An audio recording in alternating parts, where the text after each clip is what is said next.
Olá, boa noite para você, telenauta. Eu sou José Dias Neto, faço acompanhar você no seu Interview, o programa de entrevistas da sua TV Diário do Sertão. Agradecendo desde já a sua audiência, você que nos assiste, nos escuta também pela Rádio Diário do Sertão FM e, claro, através das lentes da TV Diário do Sertão, você assiste a nossa programação nos mais de 50 sites parceiros que nos retransmitem em todo o estado da Paraíba. De Cabedelo a Cachoeira dos Índios, os portais parceiros nos retransmitindo nesse momento. E a gente fica contente também em saber que no vizinho estado do Rio Grande do Norte, temos também um portal que retransmite na cidade de Rafael Fernandes a programação da sua TV Diário do Sertão. E você, telenauta, parte importante nesse jogo de imagens e de som, você que pode participar também da nossa programação utilizando as suas redes sociais, através do Facebook, Diário do Sertão, através também do Twitter, @Diário do Sertão, Instagram, @Diário do Sertão e, claro, através do diariodosertão.com.br/TV. Logo abaixo do seu vídeo tem um espaço destinado especialmente para você deixar registrada a sua mensagem. Seja no nosso interview, seja no Balanço Diário, no Olho Vivo, no Alegra-te, Café Conectado, enfim. Toda a programação aberta para a sua participação, você que está em outros estados, em outros países acompanhando a nossa programação, muito obrigado pela sua honrosa audiência. Estamos começando a partir de agora o programa Interview. Como você já sabe, o Interview é apresentado toda quarta e quinta a partir das 18 horas. E no Interview nós recebemos aqui várias personalidades, pessoas que se destacam no meio social, no meio político, enfim, se destacam com o seu trabalho, ou até mesmo com a sua maneira de viver e que vem até o nosso estúdio para a gente conversar um pouco sobre a sua história de vida, as suas, vamos dizer assim, as suas vitórias pessoais, suas vitórias profissionais. E claro, hoje não será diferente, nós temos aqui, estamos recebendo no nosso estúdio a nossa querida Diane, ela que é professora, filha natural de Cajazeiras e que desenvolve um trabalho também na área didática e que em outro estado, no vizinho estado do Rio Grande do Norte, se destaca na área da educação. Cajazeiras é conhecida, professora, a senhora sabe disso, como terra da cultura, terra que ensinou a Paraíba a ler. E a gente fica muito feliz quando a gente recebe uma professora que se destaca na educação fora de Cajazeiras e que faz com que esse lema, esse jargão de que terra que ensinou a Paraíba a ler, faça valer e seja realmente. Então, boa noite, seja bem-vindo ao Interview. Boa noite. Para mim é um prazer imenso estar participando desse momento com vocês. Para mim foi muito gratificante receber e ter essa oportunidade de estar aqui com vocês, então eu vou colocar à disposição para que eu possa conversar de forma clara e objetiva sobre esse trabalho e sobre a minha vida. Inclusive, professora, eu já coloco também os nossos meios sociais, a professora Diane Batista, ela que é a nossa entrevistada de hoje. Você que está do outro lado da tela, você queira participar, você é aluno, você a conhece, enfim, participe do programa através do nosso WhatsApp, o 991440709. Esse é o nosso WhatsApp que a gente já disponibiliza para você. Caso você queira participar, interagir conosco, a gente deixa esse canal aberto, não é isso, professora? Para a gente interagir com o telenauta. A gente inicia sempre o programa para a gente entender um pouco da pessoa que é hoje. A gente faz uma varredura na vida pessoal dela. E eu gostaria de iniciar sabendo se a senhora é realmente cajazeirense. Nasceu aqui no Sublime Torrão? Nasci aqui em Cajazeiras. Sou filha de Francisco Alves de Andrade, mas se eu disser assim, ninguém vai conhecer. Mas se eu disser de Chico Bembem, todo mundo vai conhecer. E a minha mãe é Diana, que a princípio, se eu falar Diana, talvez ninguém saiba. Mas se eu falar Diana da banca de revista, todo mundo vai lembrar e saber quem é. Todos dois são daqui, de Cajazeiras, meus pais são daqui. Nós tivemos uma convivência muito pouco com o meu pai, né? Mas eu digo que a minha mãe se viu ou foi como mãe e pai para a gente. E se hoje você chegar aqui em Cajazeiras e perguntar quem é Diana, todo mundo vai saber quem é e como foi para ela criar os filhos. Né? Olha, inclusive Chico Bembem, permita-me chamá-lo assim, não. porque é como Cajazeiras e, vamos dizer assim, o Norte-Nordeste o conhece, ele no ramo empresarial de eventos. E quando a senhora lembra da sua infância, O que lhe vem na memória? Muita coisa.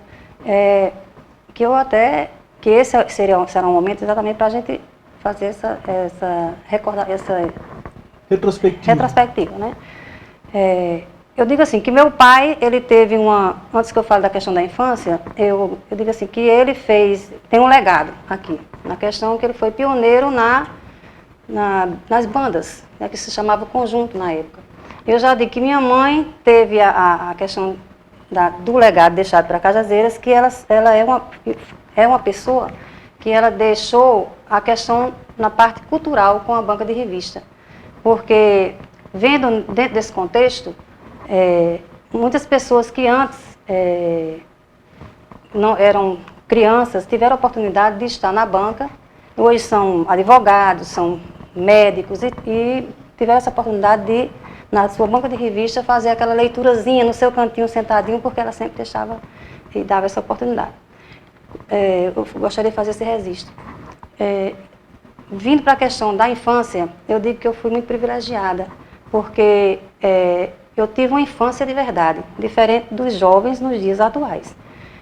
Uma infância onde se brincava, onde se tinha oportunidade de brincar, que a gente chamava bicheira, né, de bicheira nas ruas, brincar de mata-mata, brincar de bila, brincar de contar histórias. Eu fui uma pessoa que brinquei de boneca até praticamente 12 anos de idade. Então, para mim, era natural sentar num cantinho e pegar uns pedacinhos de tecido e fazer as roupinhas de boneca. Estudando e conhecendo a história, a gente vê até essa questão do hoje, que já não se tem não se valoriza tanto essa questão da brincadeira, né? Sei que os tempos eram diferentes. E eu digo também que fui privilegiada porque eu tive 3 mães. Eu tive minha mãe, uma tia que praticamente criou a gente, Neves, né? E a minha avó, né? E a minha avó, que morava na rua anterior à da minha mãe, e eu praticamente vivia na casa dela. E a gente tinha esse contato direto, naquela coisa de você poder sentar na calçada, poder brincar, poder ter essa liberdade de estar junto, até com uma certa inocência, né? Isso acontecia por demais. Então eu me sinto e digo aos meus filhos hoje, realmente eu tive uma infância que a gente curtiu o São João, né? Aquela coisa do São João, de você fazer aquela sua roupa colorida para estar ali brincando no São João. Você superar os seus medos, que eu lembro muito bem da minha infância, tem umas coisas assim que me marcam. Eu lembro que eu ia para a casa da minha avó, né? E porque eu sabia que ela ia deixar a panela para mim rapar, o termo rapar, né, que é raspar, né? Raspar o doce que ela fazia. Ela era uma exímia cozinheira e eu fui a primeira neta, sendo a primeira neta, então eu tive esse privilégio de Dona Maria do Carmo, né? Eu até me emociono que a gente teve essa convivência e que ela veio falecer depois que nasceu o meu primeiro filho e eu queria muito que esses meus filhos tivessem tido esse contato com ela. Porque pai velho, que eu chamava pai velho, né? Que era o meu avô, morreu primeiro, mas todos dois, minha mãe conta muito, que diz que meu avô, ele tinha ela usa o termo assim, besteira, mas ela não quer dizer besteira no sentido pejorativo da coisa, ela quer dizer assim, o cuidado. Eu era a primeira neta, então ela dizia assim, ele tem uma besteira contigo danado, mas não, era aquela coisa de gerar até uma certa ciumeira, que ela dizia assim, tu quer viver mais na casa da tua avó do que na minha casa. Mas não, era porque era essa ligação que a gente tinha e eu lembro com saudade. Então, infância foi bonita, foi bacana, eu curti realmente a minha infância. Realmente. Sempre com esse lado materno, a gente nota nas suas palavras de que você sempre teve uma ligação maior para o lado materno, para a família da sua mãe. Bem isso não, mesmo? essa não é da minha mãe. Ao contrário, eu não fui clara, talvez. Essa avó é a mãe do meu pai, né? Só que meus pais, eles se separaram por questões que não, de entendimento, acho que eu digo até isso é uma coisa muito superada já. Eu vou apenas falar porque esse é o momento e às vezes as pessoas quando falam nisso é algo superado. Não houve entendimento, tudo bem. A única coisa que ficou assim, que magoou, que hoje, depois que eu sou mãe, que depois que passou tudo, eu não vejo mais por esse ângulo. Eu acho que cada um escolhe a vida que quer. Cada um, se você é boêmio, se você gosta de curtir a vida, que curta, que vá atrás, que procure a sua felicidade. Eu acho que a felicidade, você busca essa felicidade. Você não é obrigado a viver com ninguém. Então, eu digo que hoje é superado. Na época, quando aconteceu, como eu fui a primeira, e eu fui uma pessoa, eu vi muito o problema. Viveu muito. Sim. Então, quando as coisas aconteceram, eu fiquei meio, assim, arredia, assim, chateada, eu achei, e eu acho até que eu levei isso para um pouco para a vida. A questão, eu levei para a vida essa questão, a princípio, né? Eu digo a vida, assim, na minha adolescência, ou no início, quando eu casei e tal. Mas eu quero dizer, assim, que isso é algo superado. Ele fez a escolha que fez, mas, assim, a minha mãe, ela fez um papel tão bacana, né, que a gente não sentiu. Né, a gente não sentiu essa questão da presença de ter um homem na casa. Não. É tanto que eu digo assim, que não é necessário, assim, que se tenha a presença do homem. Às vezes ela falava muito isso. Ela dizia assim, vamos fazer isso porque casa que não tem homem, as pessoas não falam isso, né? Ninguém respeita, né? Então eu digo até assim, será que foi por isso que eu tive poucos namorados? Eu passei a ver as pessoas nesse sentido, assim, de temer, mas isso é superado. Isso aí deu tudo certo. A gente venceu e deu tudo certo. Olha, você que... estamos recebendo aqui a Diane Batista, inclusive a gente vê agora uma imagem que fala muito para você, né? Exatamente. Essa daí é sua mamãe. A Diana, é a mulher que eu acho assim, que além do seu... Ela é uma mulher além do seu tempo. Realmente, eu digo assim, que uma pessoa... que eu estou falando de uma coisa que aconteceu há 30 anos atrás. Uma mulher jovem, bonita, que ela... Eu digo que a minha maga, essa maga que está aí, é uma mulher que eu às vezes digo até assim, eu sou forte, mas eu não chego até os pés, menina. Chego não, né?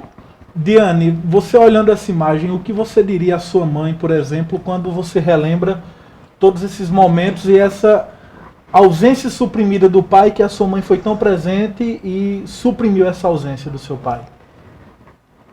Eu acho que palavras, eu acho que não existe. Eu acho que obrigado é pouco, gratidão é pouco. Eu acho que não existe palavras, não. O que existe é o dia a dia nosso, a ligação que a gente tem, a ligação que ela tem com meus filhos, a ligação que ela tem na minha vida. Isso aí é algo assim que é imprescindível. Não tem assim nada que substitua.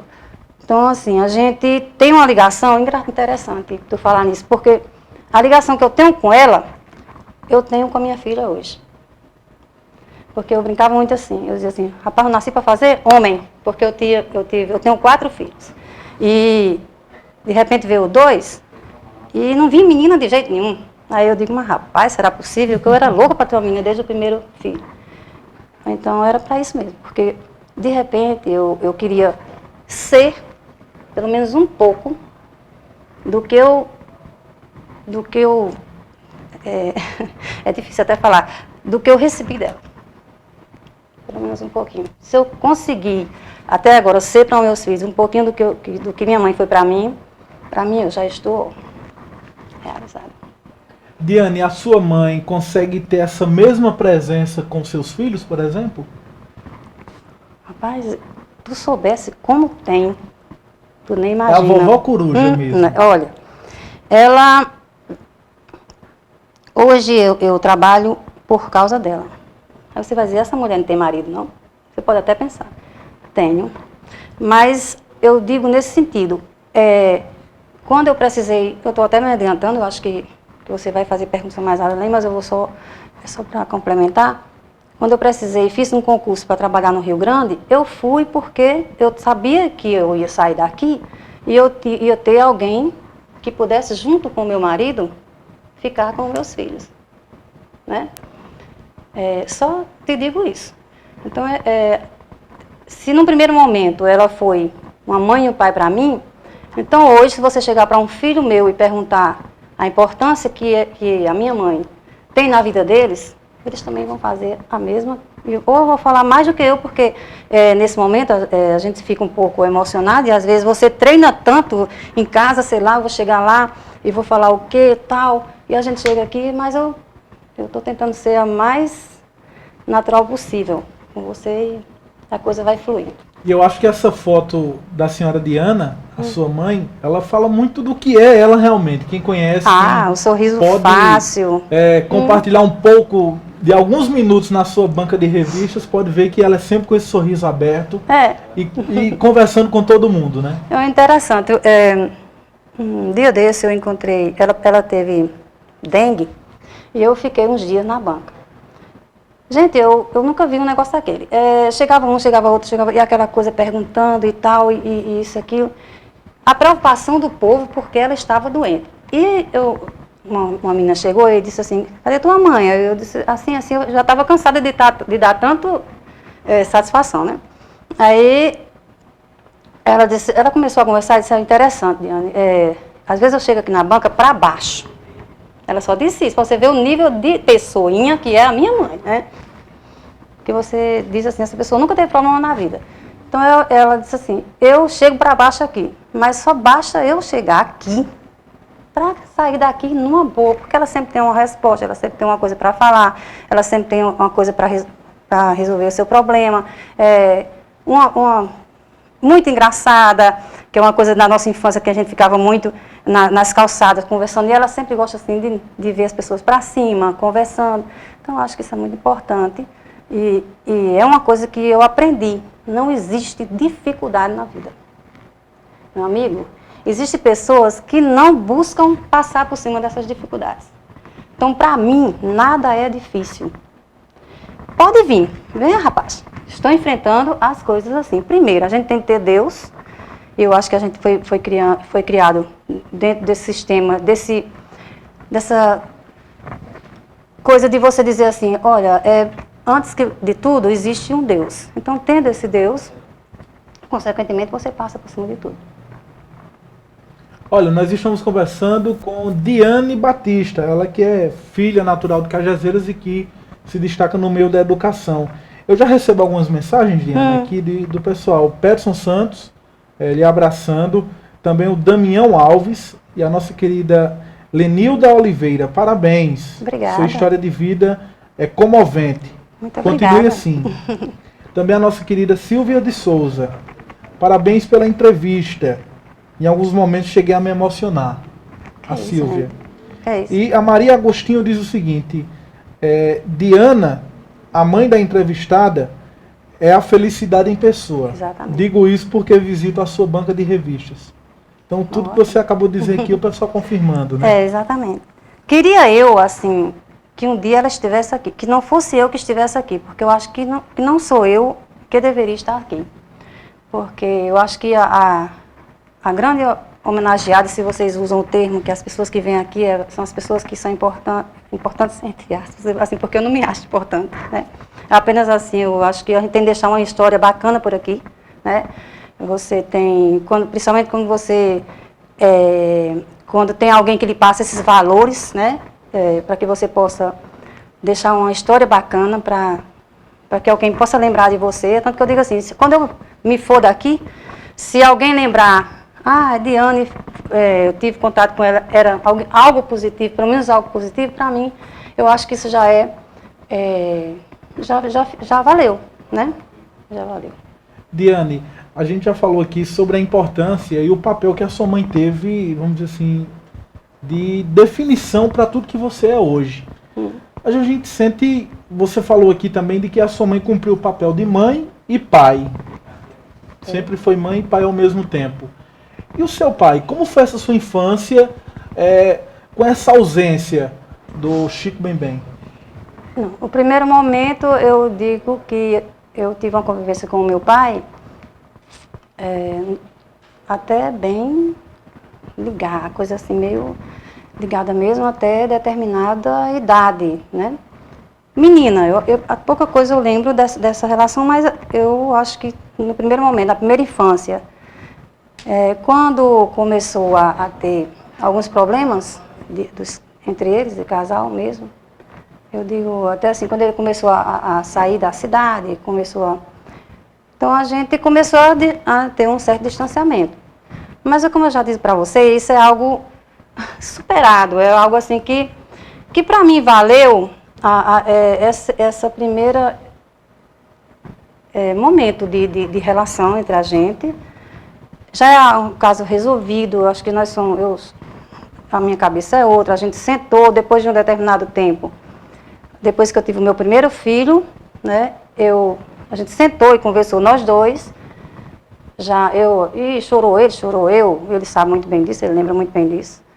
Mas eu achei melhor acho que do jeito que a gente está, assim, foi a vida que ele escolheu. Ele, como eu digo, ele é um boêmio, um eterno boêmio, né?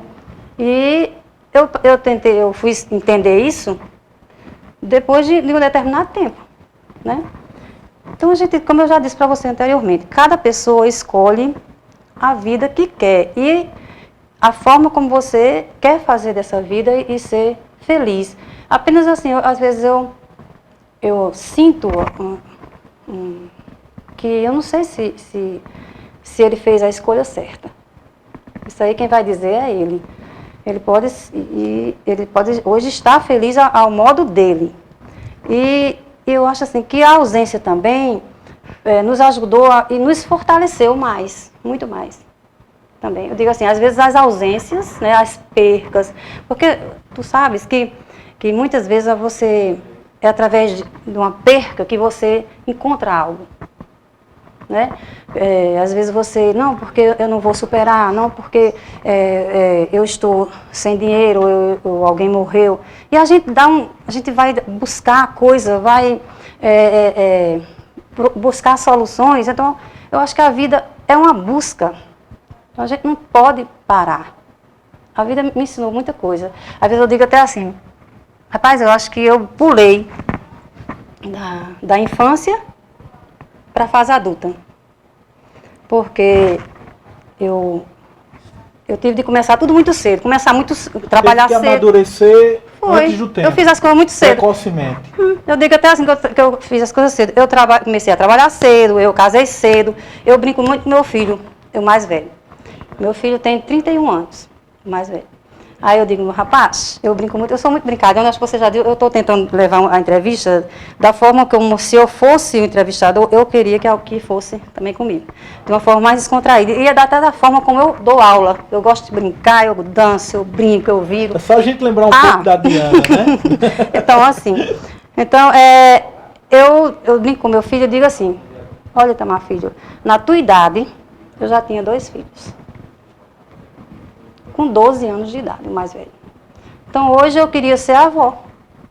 Quisera eu hoje estar com um neto de 12 anos de idade. E não me arrependo, não. De jeito nenhum, faria tudo de novo. E como faria? Tudo na minha vida, tudo que eu fiz, eu faria tudo de novo. Porque tudo que eu fiz com responsabilidade. Eu fiz sabendo o que eu estava fazendo. E é isso que eu tenho que passar também para os meus filhos, para os meus alunos, para as pessoas que eu converso. Faça as coisas com responsabilidade. Somente isto. Nós estamos recebendo no interview a nossa querida Diane Batista. Nós vamos dar uma pequena pausa na entrevista para a gente ir a um rápido intervalo comercial. Daqui a pouco a gente volta conversando hoje com Diane Batista, ela que é a nossa entrevistada. E você que está do outro lado pode participar através do nosso WhatsApp. O 991440709. Esse é o nosso WhatsApp, que a gente já libera para você que está conectado com a TV Diário do Sertão. A gente volta daqui a pouco, em um instante. Acompanhe o interview.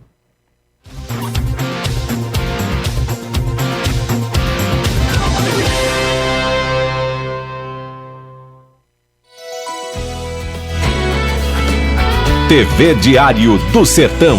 De Cajazeiras para o mundo.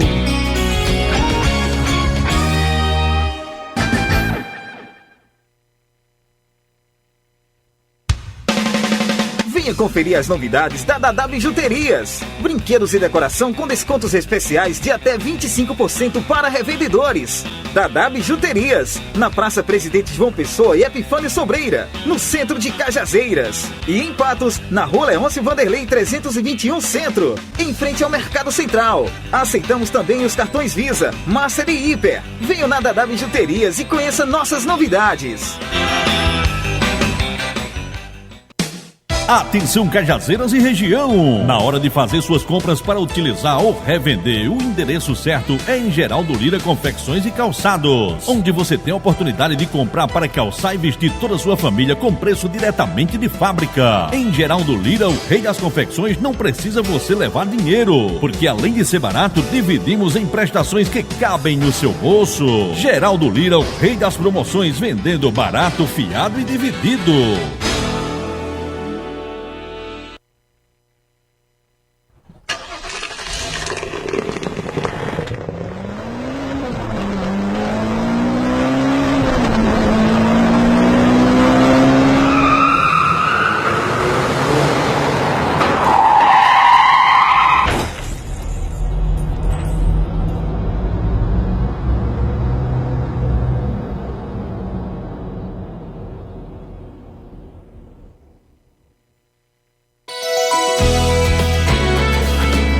TV Diário do Sertão, de Souza para o mundo.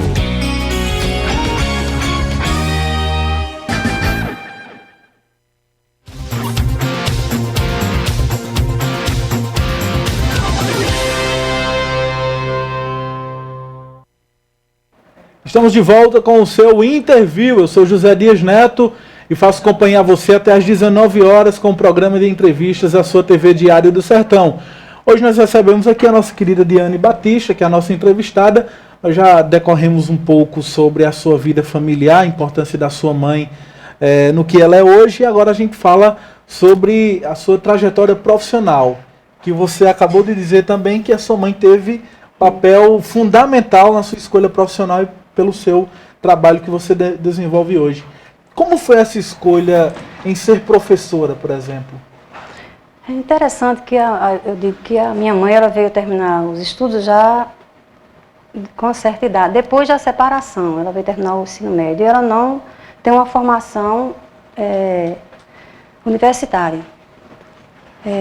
Eu digo que para ser professor, ou essa questão de ser professora, foi uma coisa que eu vim descobrir no final do curso, né? Porque o meu negócio era ser jornalista. Eu tive uma experiência, quando o meu segundo trabalho foi na difusora Rádio Cajazeiras, na minha adolescência. E eu, uma menina véia, que eu digo até assim, uma menina véia, minha tia trabalhava lá e eu, por uma questão de ter uma participação na ajuda, na casa, então ela disse, vamos arranjar. Falou com o seu Mozart e eu fui trabalhar lá. Agora você imagina, trabalhar com o Mozart 6, né?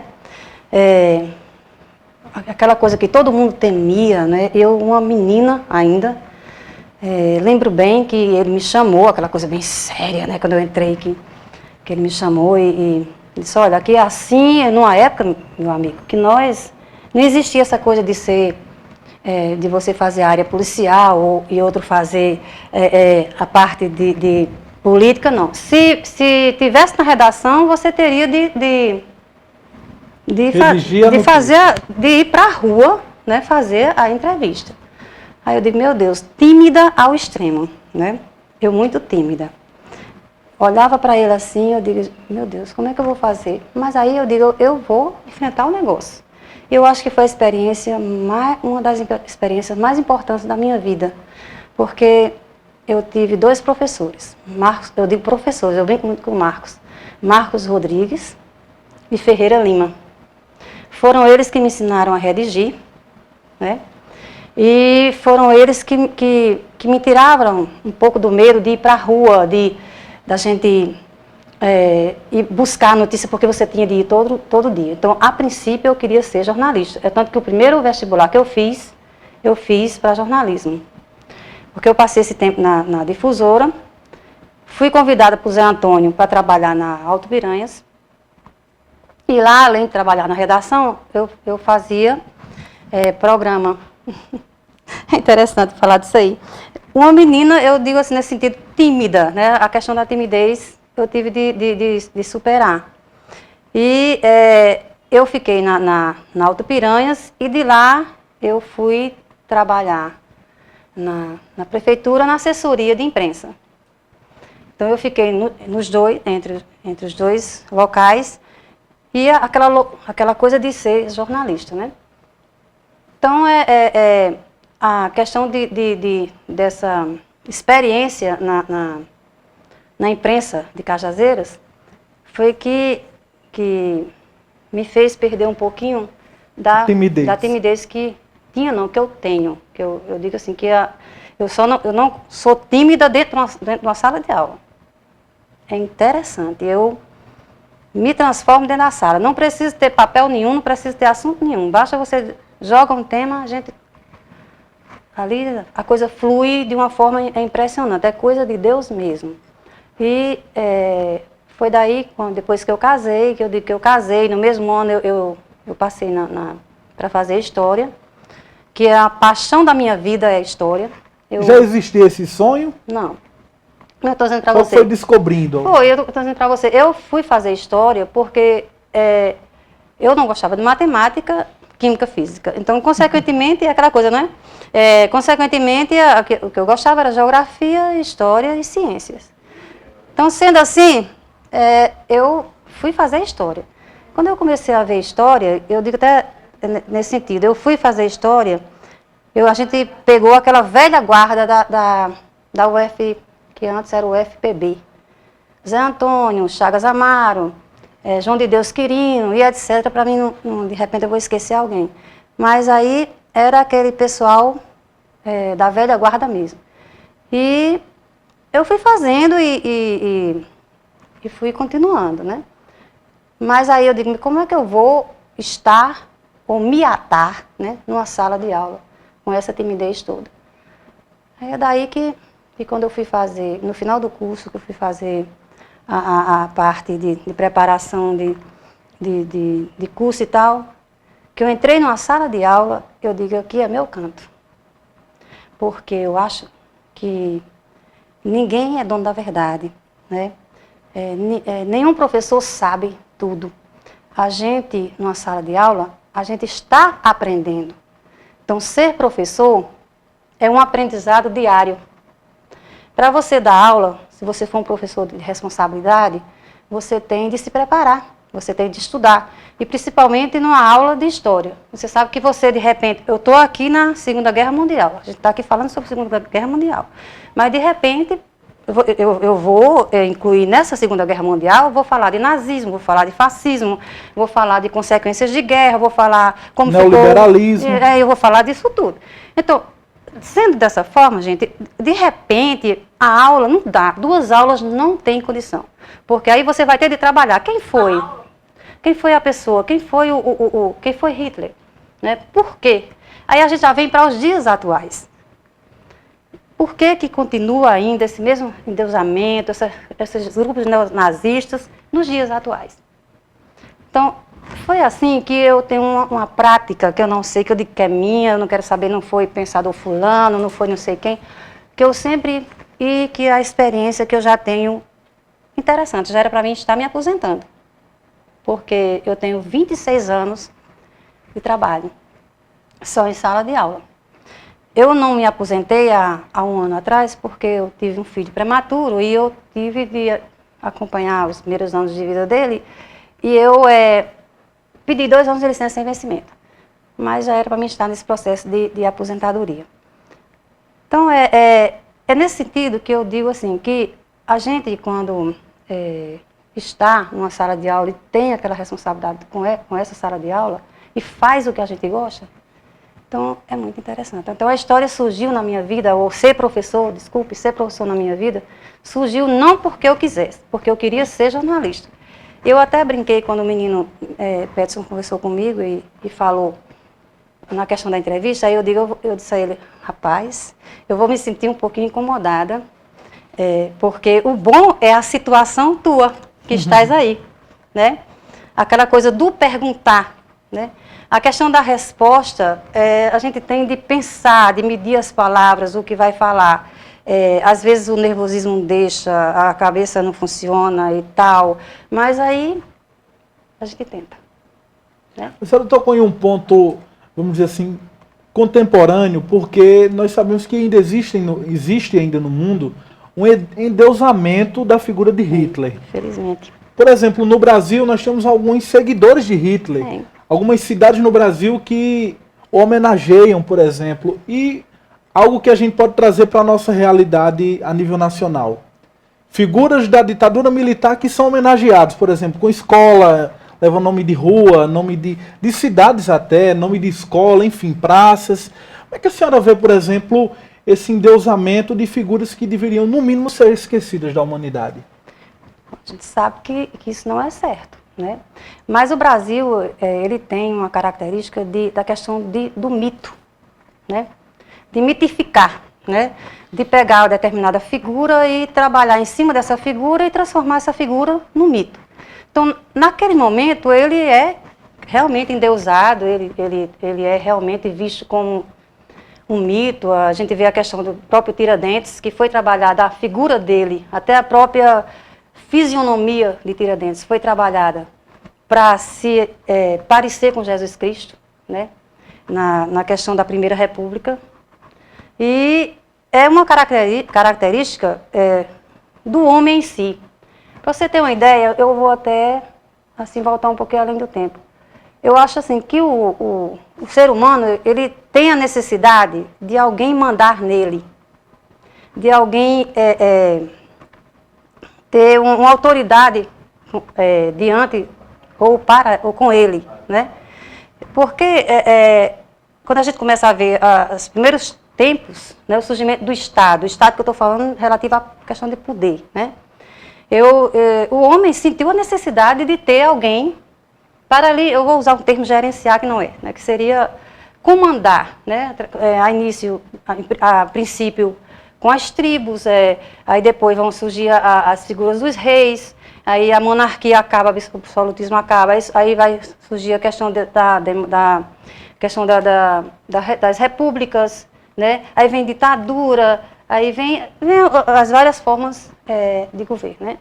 Então acho que tem essa necessidade, assim, não é certo, porque eu só lhe digo, só para concluir, a história não é feita por uma única pessoa. Se aqui a gente tem de repente aqui nós estamos nós dois aqui, vamos fazer uma revolução contra Peterson, né? Mas aí, rapaz, essa revolução, ela vai ser feita por mim só? Não. Eu vou precisar e vai ter outras pessoas que vão trabalhar comigo. Então, todas as revoltas que a gente vê e a gente estuda no decorrer do tempo, as que foram, ou que se tentou fazer de uma forma elitizada, sem a participação do povão, ela não deu certo. Né? Ela não deu certo, de maneira nenhuma. Então, ou você tem uma mescla, né, de todas as classes sociais juntas, né, porque eu acho que o segredo, eu não sei se é sonho, né, talvez eu nem esteja mais aqui quando isso acontecer, da questão da igualdade entre as pessoas, da questão da gente ter acesso à educação, da gente ter uma saúde de qualidade, da gente ver todas as classes sociais tendo acesso a determinadas coisas. Eu não sei se isso é sonho, mas eu acho que sonhar é válido, porque no momento que você, como pessoa, deixar de sonhar, acabou, você morreu. Recebendo algumas mensagens, e você que está do outro lado pode participar também, mandando mensagem para o nosso WhatsApp, o 991440709. Parabéns, Diane, pela brilhante entrevista, com primazia nas palavras e indagações com respaldo e segurança. Daílson e família, beijos. Ao Diário do Sertão, um grande abraço. E em especial a Peterson, um grande e vitorioso profissional. Eu recebo também a mensagem de Cícero Leite e também de Kleber Gonçalves. Parabéns pela entrevista, brilhante entrevista. da minha companheira, minha querida Diane. Parabéns, você é uma guerreira, vencedora. O Kleber. Obrigada. Inclusive, Diane, eu peço permissão para a gente ir mais um rápido intervalo comercial, para daqui a pouco a gente voltar e falar sobre a mudança que Diana tanto faz na educação. Porque para a gente mudar o mundo, a gente sozinho nós não mudaríamos, né? Tudo tem que ter Agora, união. através da educação é tudo mais fácil. Daqui a pouco a gente volta para falar um pouco sobre o trabalho desenvolvido por Diane na educação na nossa região. Daqui a pouco a gente volta. Tá.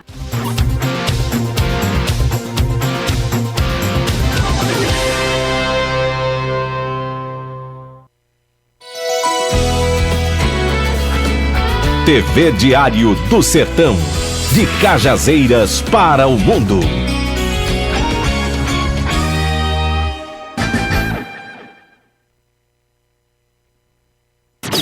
No Lojão Rio do Peixe, você encontra mais conforto, mais qualidade, mais beleza. Quer mais? Quer melhor? Menor preço, melhor prazo e, claro, melhor atendimento. Só lembrando, entrega e montagem é grátis. Lojão Rio do Peixe, prazer em realizar os seus sonhos. O melhor pelo menor preço, você só encontra na Leia Livraria e Magazine. Material para escritório, livros, papelaria, material esportivo, utilidades domésticas, presentes, brinquedos, artigos de aniversário, malas e bolsas para viagem, suprimentos para informática e relógios de todos os tipos. Afinal, a Leia Livraria e Magazine está cercada de bons produtos para você e sua família. Acerte no melhor preço e pague como preferir. À vista com super descontos. Ou a prazo a perder de vista. No carnê, no cheque ou no cartão. Leia Livraria e Magazine. O ano inteiro com você. Cajazeiras, Paraíba.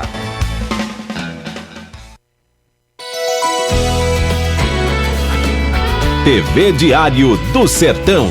De Souza para o mundo.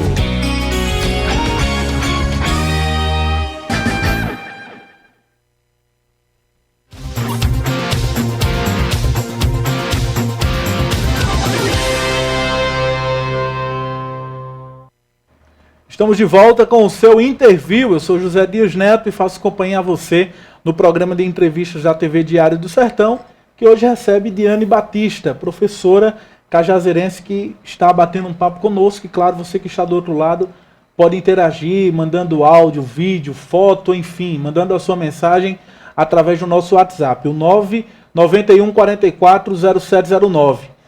Eu peço permissão, Diana, a gente falou em off aqui que a gente entraria nos seus projetos que você desenvolve, mas eu recebo uma mensagem aqui de uma pessoa especial. Minha mãe é uma mulher de ouro, exemplo de mãe e de mulher. Estou morrendo de saudades. Como sempre, dando um show na entrevista. Um grande beijo do seu filho mais velho, Itamar. E ele mandou também, ele fez questão de mandar um áudio, acho que é possível a gente colocar aqui. O Itamar é o filho mais velho da Diane, está em João Pessoa. Exatamente. Assistindo a entrevista. Vamos ouvir.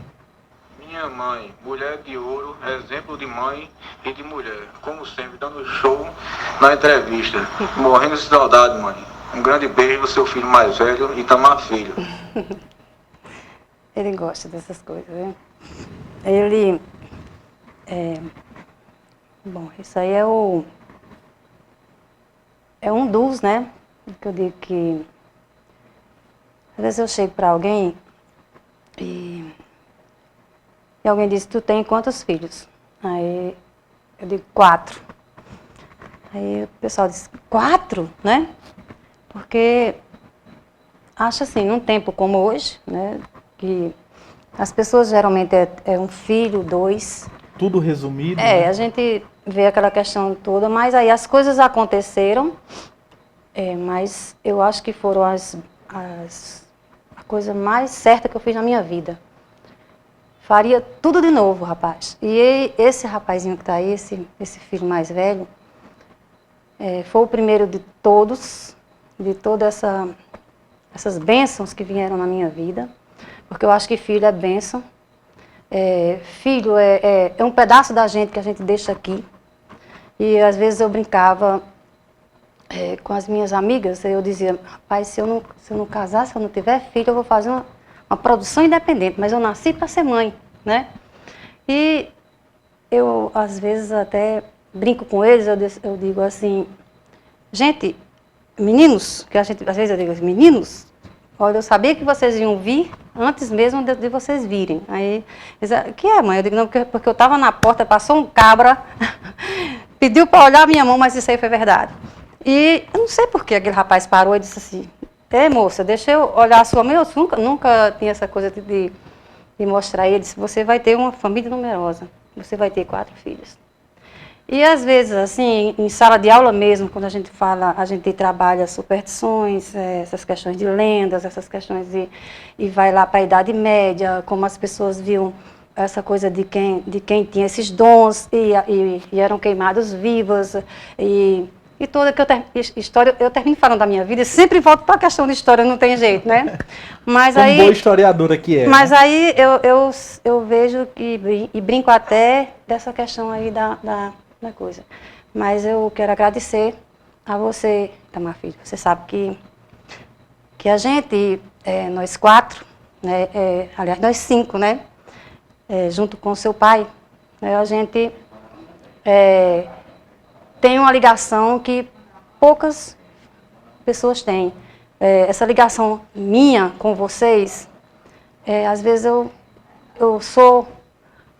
termino sendo a filha deles, né, e eles sendo o contrário. A gente se combina, eu acho que tudo é combinado. Eu adoro a casa cheia, eu queria ter essa questão da família numerosa mesmo. Quando está todo mundo, aí vem as namoradas, aquela coisa todinha, um cheiro para as duas, para a Natália, para a Nayane, que já fazem parte da família. Olha, Diane, a gente vai falar daqui a pouco sobre os seus projetos, mas eu recebo um áudio aqui que ele vai ser a porta de entrada para esses projetos que você desenvolve. Tá bom. Vamos lá. Deixa eu só localizar o áudio aqui para a gente trazer aqui no nosso interview. O Brasil melhor, porque é na escola que se ensina a lutar pela A gente travou aqui, né? Mas, Diane, eu recebo aqui, vamos lá. São de professoras iguais a essa, que nos faz ter esperança de um Brasil melhor, porque é na escola que se ensina a lutar pela construção de um futuro próspero e promissor. Parabéns, professora Diane. Ela só não mandou o nome ainda, sim, né? Quem és tu, Estou mulher? aguardando aqui. Quem és tu? Quem sou eu? Acho que a gente apenas tenta. Eu acho que o caminho é a educação. Se a gente formar aquele cidadão para o mundo, um cidadão que tenha um pensamento direcionado para a coisa certa, então eu acho que a coisa funciona. Se não for assim, então assim, eu só digo uma coisa, o segredo para ser um bom professor é você ter prazer. Aí alguém pode dizer assim, não, essa professora está usando uma hipocrisia danada. De maneira nenhuma. Eu acho assim, primeiro a gente tem de escolher a profissão certa. Escolha a profissão certa. Não leve problemas para o seu trabalho. É outro ponto. Não leve problemas. É tanto que quando eu chego na escola e que eu cheiro, eu abraço todo mundo e tem uma coisa engraçada que eu vou contar para vocês, que a gente, quando eu chego na sala de aula, depois do quarto horário, que está aquele auê danado da pós-recreio, né? Que eu ensino a turmas de ensino médio, que já são, todo mundo já está aí na porta da universidade, né? E 8º e 9º ano. E eu entro e fico aquele, gente, que movimento é esse? Que ele diz que eu sou engraçada. Que movimento é esse, minha gente? Já acabou o intervalo. Só que eu não tenho mais voz, já faz muito tempo. Então, em toda sala, não estou brincando não, é verdade. Tem uma pessoa que tem a voz muito boa, uma aluna, que é responsável para pedir silêncio. Porque eu brinco com ele, olha, eu não vou acabar com a minha voz. Eu já dei o que tinha de dado, eles riem que só. Eles sabem que essa professora é engraçada demais. Eu digo, eu não vou acabar com a minha voz, não. Menina, peça silêncio aí, por favor. Então, aí todo mundo começa a rir, aquela coisa toda, e a gente começa a aula em si. Então, eu acho assim, quando você tem e faz o que quer, né, e o que gosta, Então, acho que as coisas fluem bacana, né? Agora, se você fica reclamando de questões salariais, eu sei, ganho pouco, sei, mas e tenho esperança que um dia as coisas vão melhorar, né? A gente tem exemplos de países do mundo que conseguiram dar a volta, né? Que eu acho que a coisa vai acontecer melhor quando esse governo ou os próximos governos virem a importância que a educação tem, né? A importância que tem de você dar e olhar, né, ter um olhar diferenciado para a questão da educação. Eu acho que a coisa vai acontecer. Diana, eu prometo que a gente vai falar do seu projeto, mas vamos abrir espaço só para mais um áudio. Eu estou surpresa porque... Inclusive, o áudio que a gente acabou de reproduzir aqui no nosso programa é da sua aluna Sinara. Sinara, tá certo? Ah, Sinara, minha amiga. E agora mais um. Vamos lá. Eu quero mandar um beijo e um abraço para minha sogra, a qual eu acho um exemplo de profissional, de mulher, que eu tenho um apreço enorme e sou fã número 1. Abraço, Natália. Menina, essa pequenina, Natália é um exemplo de pessoa. Você, Natália, que é exemplo de pessoa.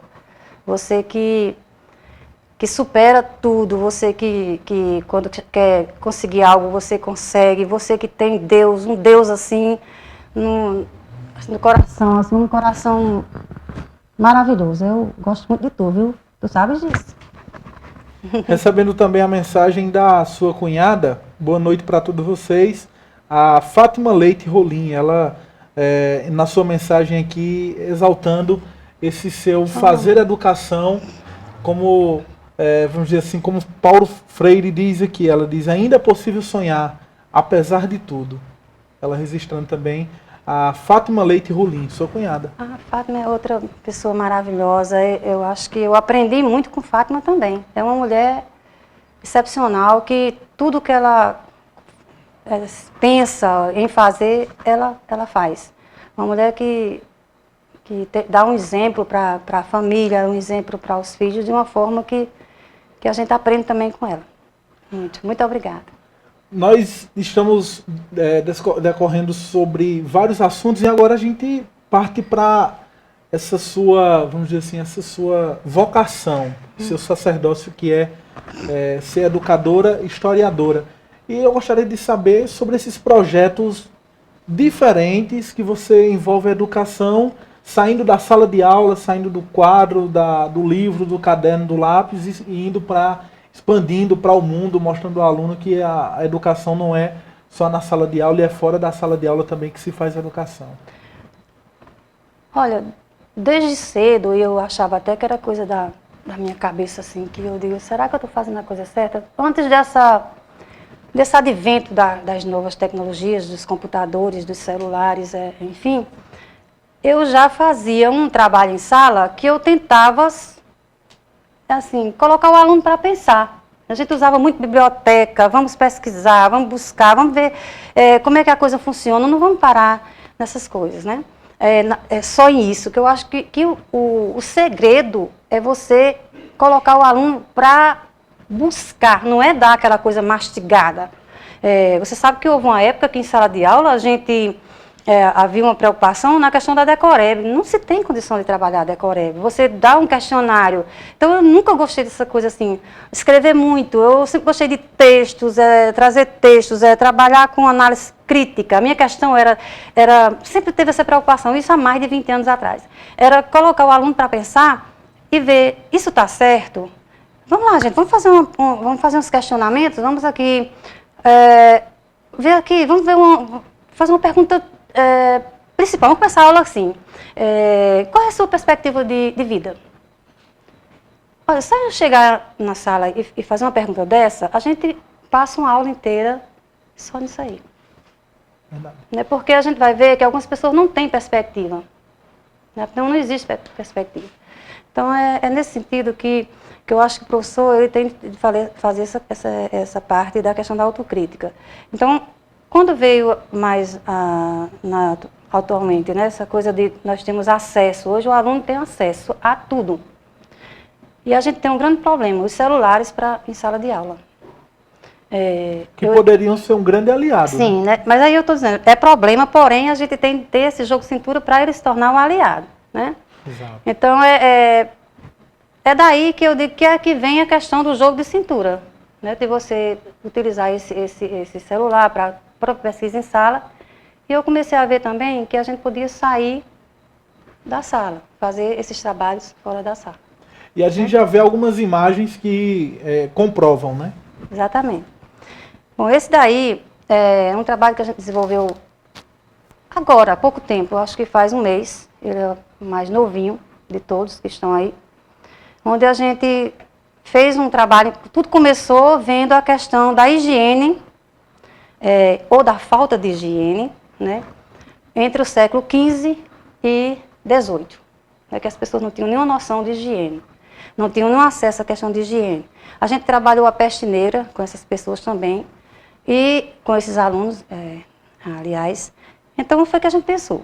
O aluno teve aquela coisa do conhecimento, do antes, aquela falta de higiene, que as pessoas nem banho tomavam, porque achavam que fazia mal, porque os poros ficavam abertos e acessíveis a doenças, né? As pessoas não tinham acesso a um desodorante, a um perfume bacana, a um creme como a gente usa hoje. Eu disse, gente, vem aqui. 8º ano da manhã, que eu digo que eles topam tudo, né? Eu estou trabalhando com eles a primeira vez e já tenho assim, as pessoas já falavam nessa coisa. E é esse 8º ano que está aí, esse pessoal. E eles, eu digo, gente, vamos fazer o seguinte, vamos fazer uma pesquisa para a gente ver se a gente produz em sala, vocês produzem em casa alguns produtos que é ecologicamente correto, que a gente possa ter produtos de higiene na área de higiene, que a gente possa fazer e fazer uma exposição. Isso em uma semana a gente fez. Em uma semana. Primeiro, o que a gente faz é assim, a gente cria a cada trabalho a gente cria um grupo no WhatsApp. Que minha menina brinca muito, diz, mãe, eu não sei como tu aguenta um negócio desse, porque tu já fica 2 dias fora de casa, que eu trabalho 2 dias lá, direto, 3 expedientes, de manhã, de tarde e de noite, né? Em Luiz Gomes. E quando tem esses trabalhos, os meninos, a gente fica em contato direto. Eu pesquisando em casa e eles pesquisando lá. E ficou um trabalho maravilhoso. Eles conseguiram fazer shampoo, eles conseguiram fazer água sanitária, eles conseguiram fazer creme corporal, eles conseguiram fazer repelente, eles conseguiram fazer detergente, tudo ecologicamente correto. Tem aquela questão? Sustentável. Aí alguém pode dizer assim, não, mas aí tirou da internet, né? Estava lá pronto na internet. Olha, gente, eu acho o seguinte, sempre existe um primeiro passo. Então a gente começa a atiçar, eu uso esse termo, atiçar. Você tem de deixar, fazer com que o aluno pense e procure. Então, o primeiro passo é esse, vamos buscar algo que alguém já está fazendo. E é daí que isso aí, nós poderemos ter, daqui a 2, 3 anos, pesquisadores, né, que irão para a feira de ciência. Até porque, para se pesquisar, primeiro deve se conhecer. Exatamente, né? Então eu acho isso. Então alguém chegou e disse até assim, Diane, mas aí, mulher, os meninos tiraram da internet. Aí eu digo, para mim está ótimo. Porque eles pediram para mim comprar os copinhos para colocar. E ficou maravilhoso. E nós vemos agora outra foto que acho que uma turma inteira, né? Bom, aí é uma sequência, né, de um trabalho que a gente sempre faz todo ano. Acho que as próximas fotos vão mostrar isso aí. Toda vez quando eu trabalho com eles, Sociedade Canavieira, né, eu acho que é a seguinte, vai mostrar isso aí. A gente faz uma visita a um engenho. Então, é assim, quando eu vejo a Sociedade Canavieira no Brasil, né, então a gente leva o aluno a um engenho, onde é feito todo um trabalho, né, isso aí eles fazem um relatório, né, todos os trabalhos que a gente desenvolve, não é assim não é a gente tira essas fotos, brinca, leva lanche, é uma coisa assim, depois de tudo, mas aí tudo é feito. Um relatório, tudo é coleta de dados e imagens, apresentado em sala de aula, né? Um trabalho como esse do engenho, eles têm de saber todo o processo econômico, tem de ver a questão da história do engenho, essa questão da dificuldade que eles têm nos dias atuais, de continuar, né, que a gente, o ano passado que a gente fez, eu até me emocionei com o dono do engenho, porque ele disse assim, esse engenho é um engenho familiar, é uma história de família, e a gente não sabe se nós vamos continuar, porque a coisa está se estreitando, né? O modernismo. Então, sim, exatamente. Então, quando a gente leva um aluno no engenho, eles adoram isso aí, né? Porque alguém pode chegar a dizer também, que a gente sabe que todo trabalho que a gente desenvolve, tem sempre alguém que comenta, né? Tal. Pode chegar a dizer, não, mas os meninos, muitos moram na área rural e já conhecem o engenho. Mas o olhar que ele vai ter num trabalho de pesquisa, não será o mesmo olhar que ele tem no dia a dia, que ele tem no sítio dele. É tanto que quando esse último trabalho que nós fizemos todo ano, tem alguns dos trabalhos que serão apresentados, a gente desenvolve a cada ano. E a gente vê que a cada ano a gente vai melhorando. A gente vai vendo que eles chegaram acharam bem interessante a questão que tem um produto que se coloca no mel para ele dar o ponto, né? E são poucas as pessoas que hoje, aquela coisa de não passar ou tentar passar de pai para filho, e a gente está vendo que essa geração ele não está se interessando na coisa do passado, de tentar passar o que o pai, aquela coisa assim, o que o pai fez antes, né, eu não vou continuar. Então foi uma coisa que a gente comprovou da dificuldade que se tem. O rapaz que tem esse, ou que faz, o que dá esse ponto, já está com uma certa idade, o senhor, e essa geração, os filhos dele, ou as pessoas, simplesmente não aprenderam ou não querem aprender. Então são essas coisas que a gente descobre numa aula de campo dessa. Outra fotografia. Agora, um trabalho que algumas bonecas... esse daí foi o máximo. Esse aí eu acho que foi o que eu mais coloquei as fotos, porque nós fizemos isso o ano passado. Foi um grande... Eu digo assim, que foi uma coisa que a gente... que surgiu da hora para outra e deu certo, e a gente sofreu e chorou, mas deu certo. O nome desse trabalho se chama O Lugar dos Mortos na Cidade dos Vivos. Ele pode procurar outros, eu coloquei na sequência, mas talvez não tenha dado, mas essa imagem que você está vendo aí, essa equipe ficou responsável de mostrar para a população todo o processo de decomposição de um corpo. Então a gente fez assim um trabalho com turmas de segundo e terceiro anos. A gente fez uma divisão, a gente fez um trabalho sobre a morte, a visão de morte, desde a pré-história até os dias atuais. E foi uma loucura. Eu digo que foi uma loucura assim, porque foram 2 meses de pesquisa, 2 meses que a gente tentou assim, entender, até porque surgiu exatamente de um bloqueio meu, que eu digo que eu nunca ouvi ou olhei ninguém que morreu. E eu digo, a gente vai fazer um trabalho em cima da morte. Que lugar tem a morte nessa cidade dos vivos? Então a gente descobriu coisas assim e os alunos deram um show, chamou a atenção da cidade, inclusive tem uma das imagens que até um caixão a gente levou, foi montada numa sala, onde os alunos mostraram e fizeram uma amostragem, está aí, ó, fizeram uma amostragem de como se fazia, se colocava na câmara o caixão para fazer, agora eu esqueci. Mumificação? Não, depois eu lembro. E simplesmente o importante é que ficou o seguinte, a gente trabalhou desde a pré-história, fomos para a Idade Média, pegamos a visão do islamismo, a visão do hinduísmo, do budismo, que você sabe que cada povo desse, o catolicismo, pegamos os africanos, e a gente descobriu coisas assim que era bem interessante, que na África, alguns povos fazem festa, eles celebram a morte, né? A gente encontrou coisas absurdas de Tibete, que simplesmente as pessoas morrem e eles pegam os corpos e colocam lá, para céu aberto, os urubus, e eles ficam assistindo isso aí. Então foram muitas coisas assim que a gente encontrou e foi muito rico. A população participou, todas as escolas da cidade participou. A gente viu até essa questão de alguns alunos que não tinham aquela oportunidade de participarem e quiseram participar, né? A gente fez uma exposição de fotografias com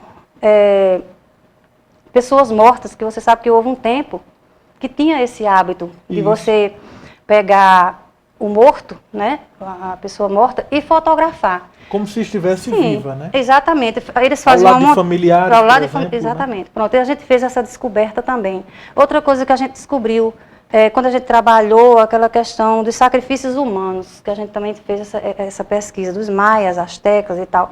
A gente descobriu que existe hoje ainda. O grupo descobriu que existe na África pais, né, que matam seus filhos acreditando numa colheita boa. Então a gente vê assim que tem alguns países que realmente a coisa passa, mas para a questão da cultura deles não, né? E aí outra fotografia, né? Agora mostra brincadeiras. Os alunos brincando, né? Simplesmente isso. Na escola. Todo ano a gente faz isso. E também tudo começa na sala de aula. Quando a gente vê as brincadeiras na antiguidade, e quando a gente vê que na Roma Antiga, né, essa coisa do dado, esse tipo de essa foto que apareceu agora, praticamente é uma coisa milenar.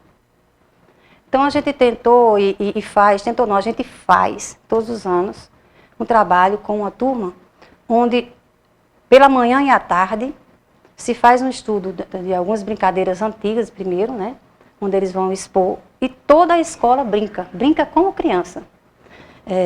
Inclusive a gente colocou algumas imagens que a gente mudou esse ano, e eu trouxe até um rapaz, Júnior, né, que ele teve uma aula de aeróbica na escola. Simplesmente era gente pulando corda. Agora essas são as brincadeiras tradicionais. Corda, bila, pipa, o que você imaginar, olha, puxando a corda. Isso aí é uma animação geral, né, na escola que se faz uma reflexão, né? Será que hoje os nossos filhos brincam, brincando de academia? Será que aquela coisa do filho da gente que está ali em frente ao videogame, Xbox, sei lá o que? Ao celular. Sim, ao celular, né? A vida está passando, né, de verdade? Né? Ele está curtindo, a curtição, essa curtição é assim? Né? Por que não parar um momento e também não brincar?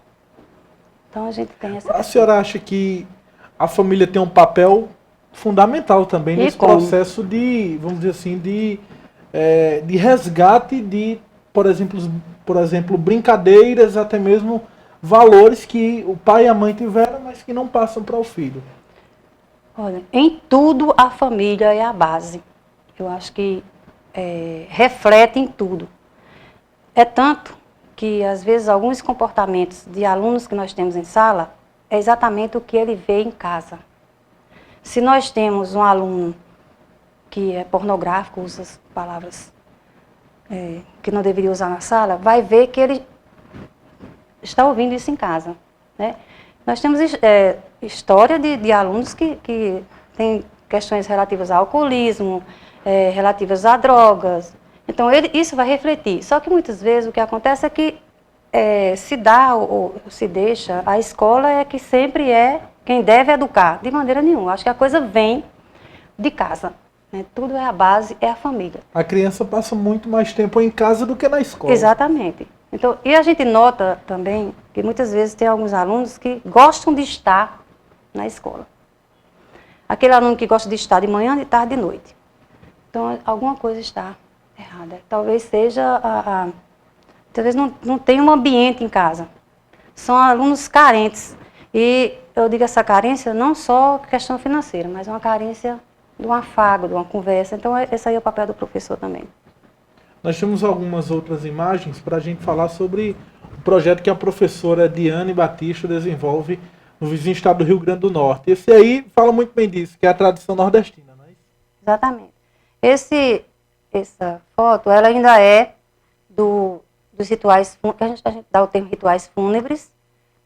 Foi outra sala que a gente, praticamente, nós montamos 2 salas. Uma sala grande e essa sala ficou só com questão dos rituais fúnebres no Brasil, que foi muito interessante, era muita foto e eu não quis tomar muito tempo, eu acho que eu já estou conversando demais, né?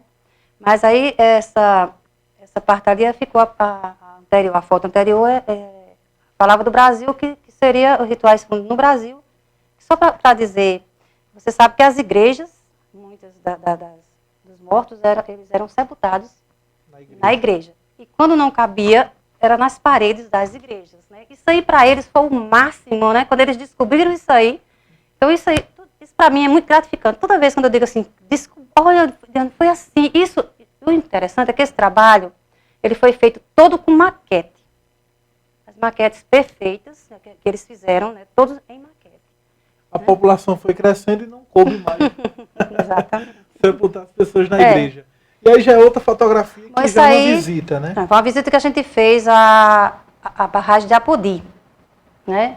A gente foi com os alunos no Rio Grande do Norte, que nós começamos, era uma viagem só, o governo do estado ofereceu a viagem e a gente disse, como é que nós vamos trabalhar com o pessoal? Então a gente fez uma viagem só.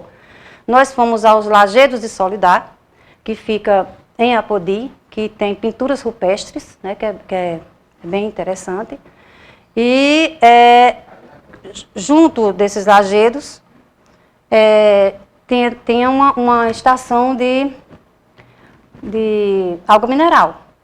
Então era tudo no mesmo caminho. Então a gente fez os lajedos, que foi bem interessante, porque eles viram o local. E nós vimos como era a questão do engarrafamento da água mineral e depois fomos para a barragem de Apodi, tudo no mesmo dia.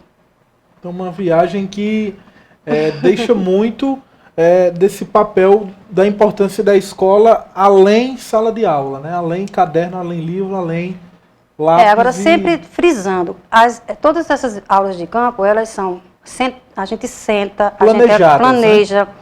Dá um trabalho. Por isso que nem todo professor ele quer trabalhar com essa questão do sair da sala, com projeto, porque realmente dá trabalho. Mas é um aprendizado assim que a gente leva para a vida, porque a cada local visitado, ele fica algo muito para eles.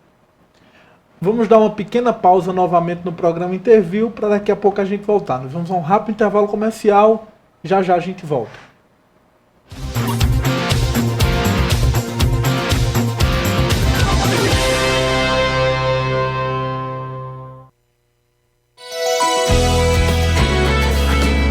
TV Diário do Sertão. De Cajazeiras para o mundo.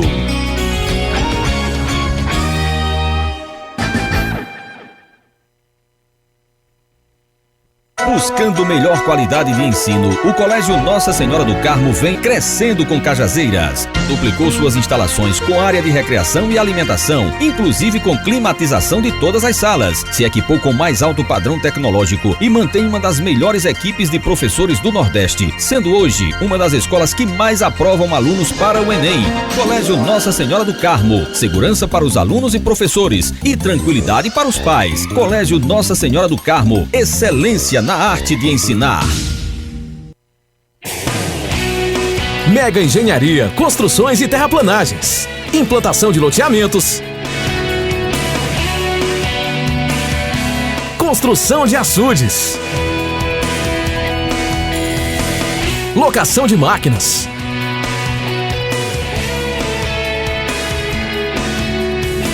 Mega Engenharia, rodovia BR-230, quilômetro 502, Distrito Industrial, Cajazeiras, Paraíba, 83-3531-4535 e 99935-7718. Todo mundo sabe que a água parada em volta de casa cria mosquito Aedes, mas as pessoas não se dão ao trabalho de acabar com os focos. Resultado? Dengue e agora zika e a tragédia das crianças com microcefalia. É uma emergência. Cobre das autoridades a limpeza das áreas públicas, é responsabilidade delas. E faça a sua parte. O mosquito não vai picar só os seus vizinhos. vai transmitir doenças graves para sua família.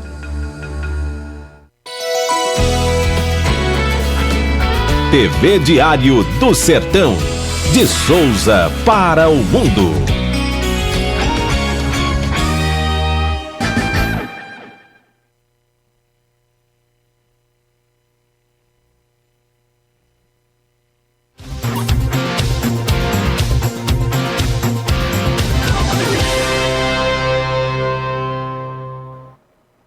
Estamos de volta com o seu interview. Nós estamos recebendo hoje a Diane Batista, ela que é a nossa entrevistada e já respondeu perguntas do telenauta, já interagiu um pouco sobre a sua vida pessoal, sua vida profissional, e a gente segue falando sobre esses seus trabalhos de campo com alunos do vizinho estado do Rio Grande do Norte, cidade Luiz Gomes, né? Como tem sido a aceitação desses alunos e da família, Diane? Eu acho que eles, a princípio, quando a gente precisava sair com os nossos alunos, havia alguns pais que ficavam meio arredios, assim, achando que aquela coisa do cuidado. Hoje todo mundo já conhece o nosso trabalho. Essa escola que eu trabalho, ela é uma escola que tem mais de 100 anos. Eu não poderia deixar de colocar isso aqui. É uma escola tradicional da cidade, é uma escola que tem um compromisso com a educação, é uma escola formadora de opinião, é uma equipe que a gente tem unida, que eu sempre digo que tudo tem de ter feito com união. Os diretores que passaram, pelo menos enquanto eu trabalho lá, a gente sempre teve esse apoio, então eu acho que isso que é importante. Uma escola que tem a união de família, direção e os profissionais, os professores, e até o último funcionário, eu acho que a coisa funciona. Eu não sei se é porque eu prezo na questão da união. Isso. E a gente tem algumas imagens, por exemplo, essa aí. Fala muito do Rio Grande do Norte, né? Meu amigo, isso aí foi uma loucura. Eu digo a loucura porque nós fomos para uma salina, né? A gente, a princípio, nós fomos isso também surgiu na sala de aula, numa conversa que a gente teve, e falou que o sal serviu, houve uma época que serviu para pagar aos romanos, né? Servia praticamente como salário, né? Então a gente disse, gente, vocês não têm assim uma curiosidade de saber como é que se faz ou se produz o sal, o produto final do sal? Bora! Então mais uma viagem financiada, a gente pegou e foi para uma salina e a gente viu todo o processo, desde o início, naquele processo de produção, fomos e terminamos a viagem numa indústria, né, onde fazia todo aquele processo de transformação do sal grosso até ele ser colocado e ensacado, né? E foi assim, até hoje essa viagem é falada.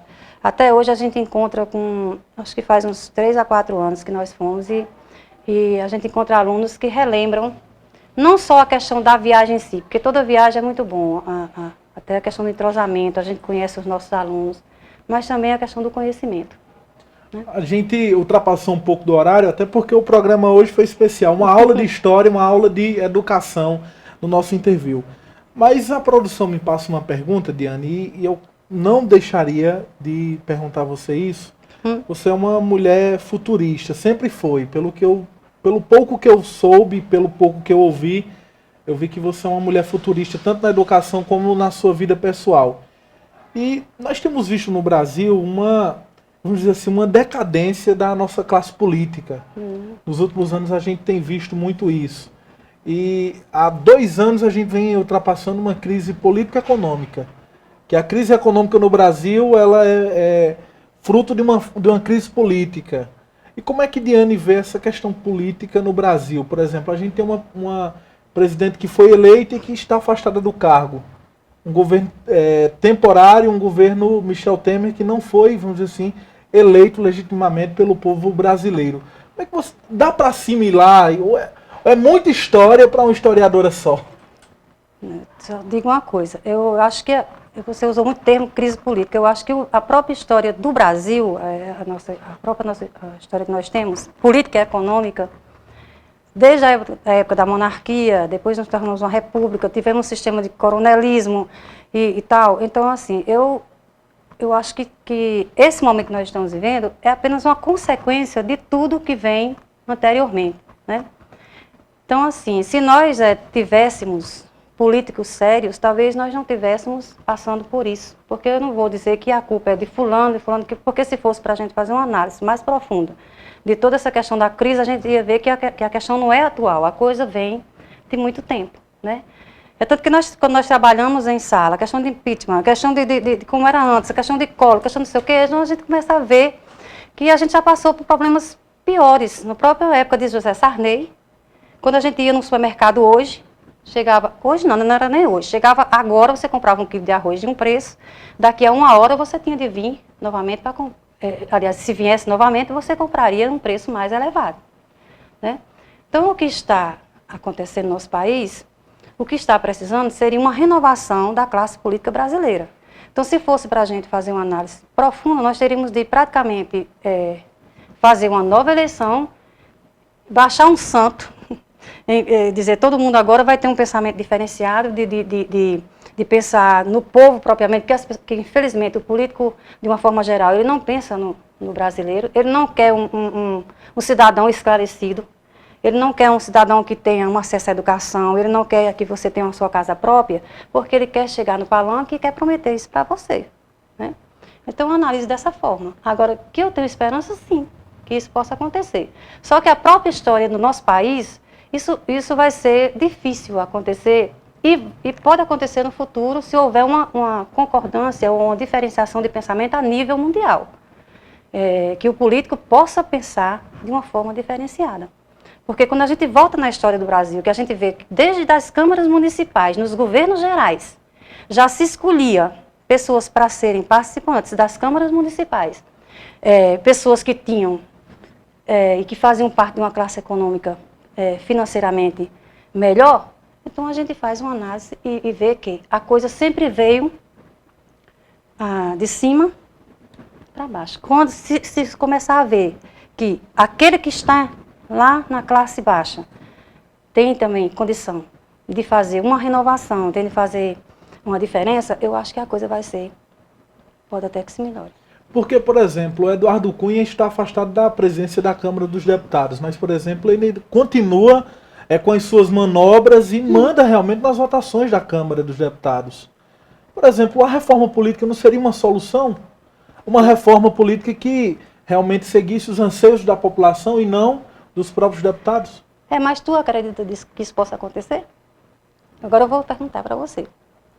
Eu acredito que o povo deveria ser consultado. Pronto, se nós fôssemos, no momento que a população deixar de ser comprada por 1 quilo de arroz, um saco de cimento, né, e possa dizer assim, eu votei em fulano porque eu quis, né?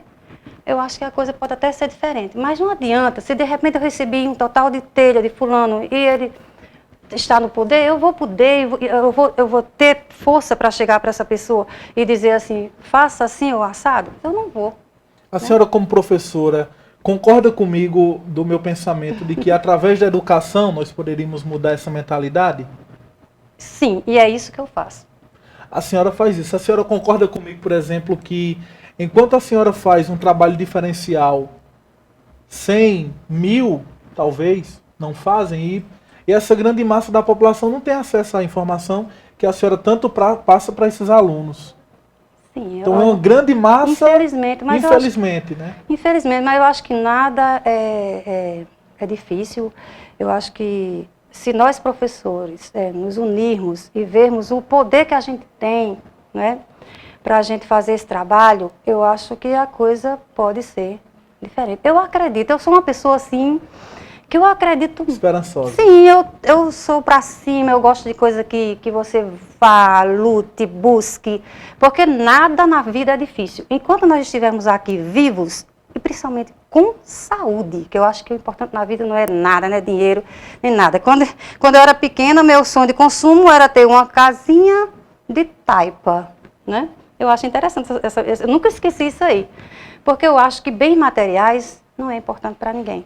O importante é a gente ter paz de espírito, é você ter, poder dizer assim, eu estou de bem comigo, eu não tenho a quem temer, né? E principalmente ter Deus, eu acho que é mais importante. Professora, muito obrigado. A gente extrapolou do horário aqui no interview, foi especial. Eu gostaria de agradecer, em nome de todos nós que fazemos o portal TV Diário do Sertão, sua vinda aqui para a gente conversar e, claro, abrir um pouco esse leque do seu conhecimento para a gente poder aprender também. Eu falo em nome também de Amarante, ele que adorei ele. Ele que cursa História também. Exatamente, nós conversamos sobre isso. Né? E que está aniversariando hoje. Parabéns. Ele me disse que queria um presente de aniversário e era essa entrevista, só que eu esqueci, Amarante, de trazer um presente para você. Você é uma pessoa maravilhosa. Eu quero agradecer por demais essa oportunidade. Eu acho que, para mim, foi uma oportunidade, assim, até de um repensar, né? Porque muitas vezes, seja na vida, ou seja na minha vida profissional, às vezes eu digo assim, eu estou no caminho certo, às vezes eu me pergunto, sabe? Será que o caminho é esse? Será que eu estou sendo, assim, otimista demais, ou não estou, né? Então, esse momento de conversar com você, que a princípio cheguei nervosa, temerosa, vocês deixam a gente bem à vontade, e que relutei até para vir para cá, mas para mim foi ótimo. Eu digo assim, eu não sou uma mulher de palavras difíceis. Eu gosto, até a forma de falar, eu gosto de usar um linguajar que as pessoas entendam. Às vezes a gente vai assistir uma palestra, uma coisa, aí vem aquela pessoa com aquelas palavras que de repente, eu acho assim, que a gente tem de ter humildade, né? Humildade eu acho é essencial. Que não é num palavreado difícil que vai fazer com que as pessoas prestem atenção a você. O que vai fazer com que que as pessoas prestem atenção a você é você mostrar para essas pessoas um caminho, mostrar uma luz. E é isso que eu tento fazer e estou tentando, vou fazer. Muito obrigado pela sua vinda. Muito obrigada, sou eu. Um abraço especial para você que assistiu o programa Interview. Fiquem todos com Deus e até a próxima. Tchau. Tchau, gente. Foi um prazer. Beijão.